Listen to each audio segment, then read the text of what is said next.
ఒక మనిషి ప్రాణాలు తీయడానికి వచ్చిన యమదూత జాలిపడి వెనక్కి వెళ్ళిపోతాడు. కానీ తర్వాత ఏం జరిగిందో తెలుసా? యమధర్మరాజు ఒక యమదూతని భూలోకానికి వెళ్లి ఒక ప్రాణాన్ని తీసుకొని రమ్మని పంపుతాడు. ఆ యమదూత భూలోకానికి వస్తాడు. సరిగ్గా అప్పుడే ఒక ఆవిడ బిడ్డను ప్రసవించింది.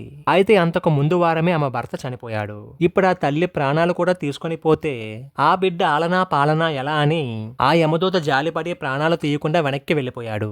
ఇదే విషయాన్ని యమధర్మరాజుకు చెప్పగా, దైవ రహస్యం తెలియక నీకిచ్చిన కార్యాన్ని నువ్వు చేయకుండా ఉల్లంఘించినందుకు నువ్వు నీ రూపాన్ని కోల్పోయి భూలోకానికి వెళ్లి దైవ రహస్యం అర్థమయ్యాకే తిరిగి ఇక్కడికి చేరుకుంటావని శాపమిచ్చాడు.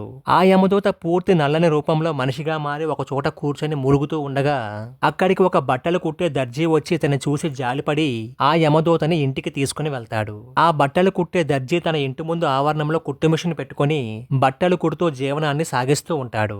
ఆ బట్టలు కుట్టే వ్యక్తి యమదూతను తీసుకుని వెళ్లి కూర్చోబెట్టి తన భార్యను పిలిచి భోజనం వడ్డించమంటాడు. తను తినేందుకే మెతుకు లేదు, అతిథికి విందు భోజనమా?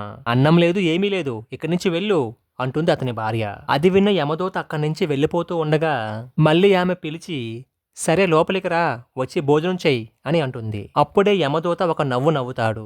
అప్పుడే అతని శరీరంలో కొంత భాగం బంగారు వర్ణంగా మారుతుంది. ఆ బట్టలు కుట్టే వ్యక్తి, నువ్వు నా దగ్గరే ఉండి నాకు తోడుగా పనిచేస్తూ ఇక్కడే ఉండవచ్చు అని అంటాడు.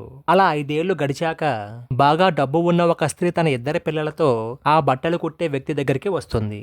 అయితే ఆవిడ 2 పిల్లల్లో ఒక పిల్లవాడు అవిటివాడు. కొన్ని బట్టలు ఇస్తూ ఆ అవిటి పిల్లవాడికి ప్రత్యేకంగా చాలా ఖరీదైన దుస్తులు కుట్టమని చెప్పి అక్కడి నుంచి వెళ్ళిపోతుంది. అప్పుడు మరొకసారి ఆ యమదూత నవ్వుతాడు.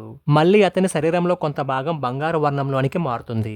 మరో 10 ఏళ్లు గడిచాయి. ఇప్పుడు ఆ యమదూత బట్టలు కుట్టడం బాగా నేర్చుకున్నాడు.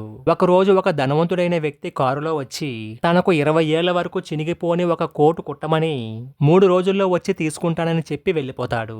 ఆ యమదూత కుట్టకుండానే 2 రోజుల పాటు జాప్యం చేసి 3వ రోజు ఒక దిండు గలేబుని ఒక దుప్పటిని కుడతాడు.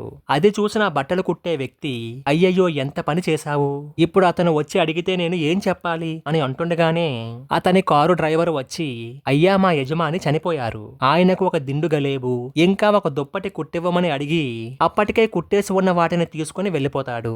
అప్పుడు మరొకసారి నవ్వుతాడా యమదూత. ఇప్పుడు పూర్తిగా బంగారు వర్ణంలోనికి మారి పైకి